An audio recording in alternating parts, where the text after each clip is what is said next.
Mas apenas para fazer uma apresentação singela aqui do pastor Carvalho Júnior. Eu sei que a maioria já o conhece, mas é importante trazer aqui o currículo do pastor Carvalho. Eu disse anteriormente que desde adolescente, após a minha conversão, um dos pregadores que eu mais ouvi e ouço até hoje é o pastor Carvalho Júnior. Pastor Carvalho Júnior é um renomado pregador da palavra de Deus e professor de teologia, formado pela PUC, é bacharel em teologia, pós-graduado em ciência da religião e também é formado em licenciatura plena em educação religiosa. Carvalho Júnior é pastor auxiliar, na época em Uberlândia, agora está em Campinas, não é, pastor Paulo Freire. Pastor Paulo Freire e, enfim, ministra há muitos anos, especialmente para obreiros em escolas bíblicas, e é um professor dedicado que ama ensinar a palavra. Seu ministério é transparente, sincero, deixa por onde passa as marcas de um íntimo relacionamento com o Espírito Santo de Deus. Isso não é um homem, é uma máquina. Tantas graduações, constrange o entrevistador aqui. Mas Carvalho, como pessoa, como ser humano, como é que o senhor se identifica? O Sol Carvalho Júnior, eu não tenho como desassociar o meu lado religioso, o que eu faço para Deus, com o meu lado secular, porque basicamente eu não tenho esse lado secular. Eu tenho um lado totalmente voltado à palavra, às viagens, às ministrações. E quando eu não estou viajando, quando eu não estou pregando, eu estou na minha casa estudando. E quando eu não estou na minha casa estudando, eu estou dando aula na STIADEC, que é o seminário lá de Campinas. Então, foi uma boa pergunta, Fábio. Ela parte muito para o lado assim, introspectivo, até filosófico, né? Foi bem... Eu não tenho,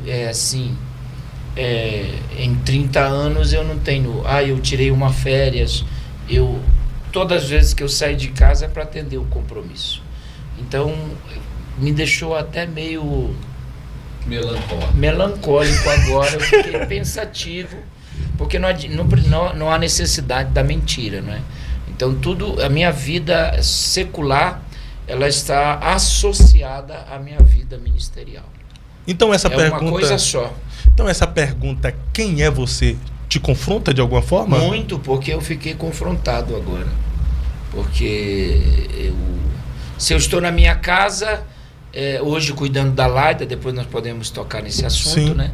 Se eu estou na minha casa, eu estou com um livro na mão, fazendo alguns afazeres, mas pensando que eu vou pregar, pensando aonde eu preciso estudar, onde eu preciso melhorar.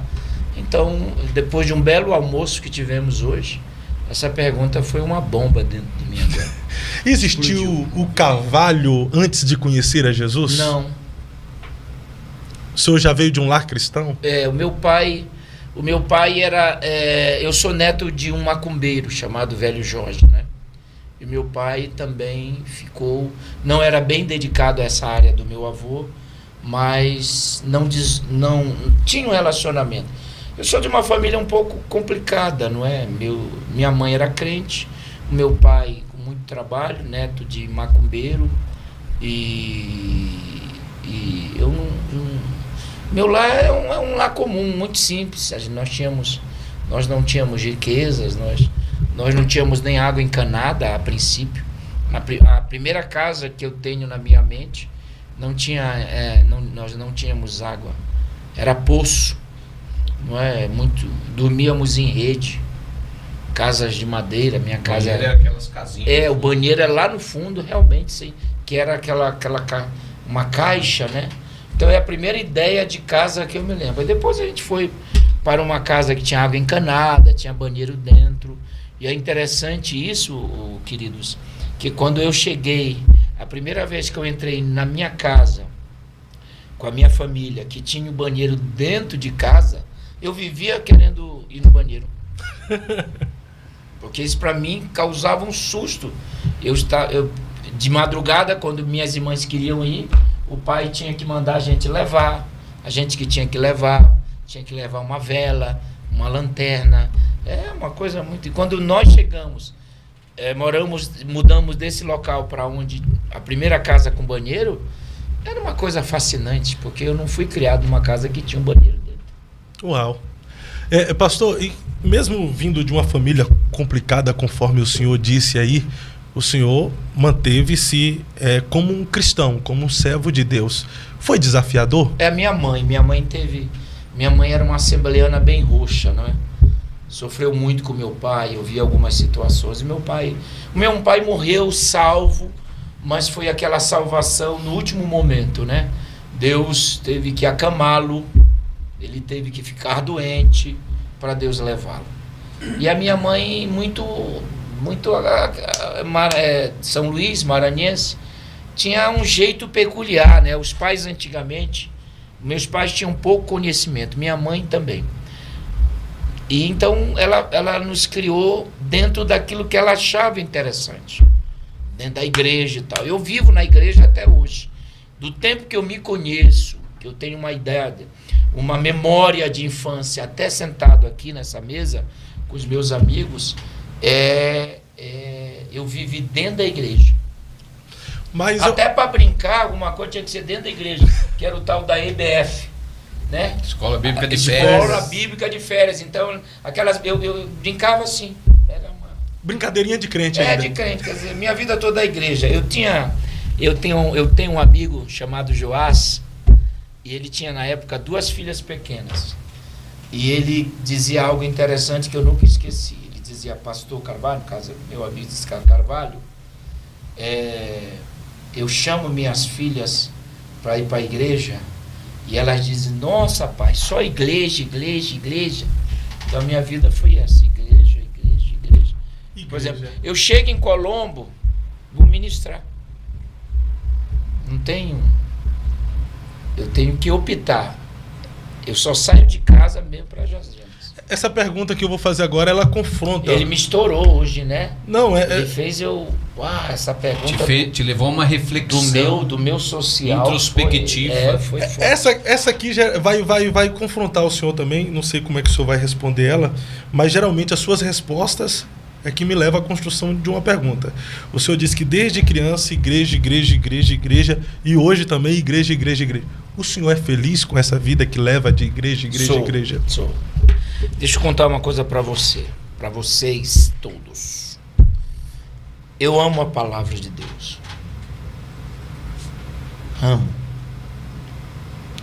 Eu vivo 5, 6 horas para traduzir um texto. O que eu vou falar em Colombo já vem de pesquisas e pesquisas. Eu amo ir à igreja.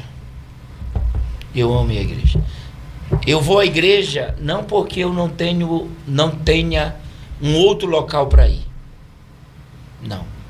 Eu vou à igreja porque é um lugar que me dá uma proteção e uma segurança que é até inexplicável.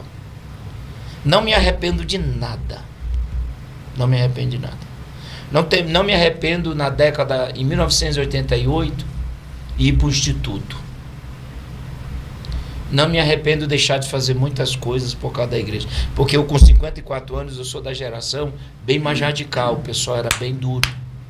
Hoje está mais tranquilo, né? E tal. Não me arrependo. Se fosse para fazer a mesma coisa, você vai nascer de novo. Eu até brinco que queria ser cantor. Sofreria menos? Não, porque o cantor canta no horário melhor. A igreja não está cansada. Repete os mesmos hinos. Repete, meu Deus, lá vai problema. Eles querem me causar problema. Mas eu tenho muitos cantores amigos de Deus, pessoas que eu amo e tal. Mas isso é uma brincadeira. Mas se fosse para repetir, eu mudaria uma coisa. Sabe o que é? Eu me dedicaria mais à palavra. Mais à palavra? Mais do que o senhor já se dedica? Mais ainda. Mais. Eu queria começar com 15. O senhor começou com? 18. 18. Perfeito. O que era uma imposição se tornou uma escolha. Eu sempre... Foi bom, pastor Lincoln. Eu sempre quis estudar a Bíblia, né? Eu ministro desde criança. Por exemplo, culto de criança eu ministrava. Culto de adolescente eu pregava. Culto de jovens eu pregava. Eu era o líder de criança, eu era o líder de adolescente, eu era o líder de jovem. Então, microfone, para mim, eu o tenho desde criança. Essas peças natalinas que existem, né? Sabe o que é isso? No final... As cantadas de Natal. No final do ano, se tivesse 5 apresentações, eu estava nas 5. Então, eu não comecei a pregar depois que eu casei. Eu prego há muito tempo. Eu me lembro pregando. Uma chama no meu coração. Eu vou dizer uma coisa para todos vocês. Eu senti a chama da pregação. E eu chorava por essa chama. Eu uivava nas orações por causa dessa chama. Eu orei, toda sexta-feira eu fazia vigília. Eu era um jovem de consagração. Eu tive o privilégio de, por 2 vezes, fazer um jejum de 3 dias. Uau. Pastor, mas... Então, quando alguém diz a chama da pregação, eu não sei explicá-la, mas eu senti o que é isso. Talvez o senhor não consiga explicar a chama da pregação, mas o senhor consegue lembrar e contar pra gente como é que o senhor se descobriu nesse chamado da pregação? A própria circunstância. Não teve uma experiência? Não tive. Por exemplo, eu era criança, bem arteira, né? Geralmente essa criança arteira na igreja tem destaque. A tia, né, chamava de tia. A tia chama o Carvalho. E foram colocando isso em mim. Foram colocando. Eu não tinha noção. Depois, quando cheguei aos 17, 18 anos, eu já estava totalmente dominado por isso. Eu sabia que era isso que eu queria.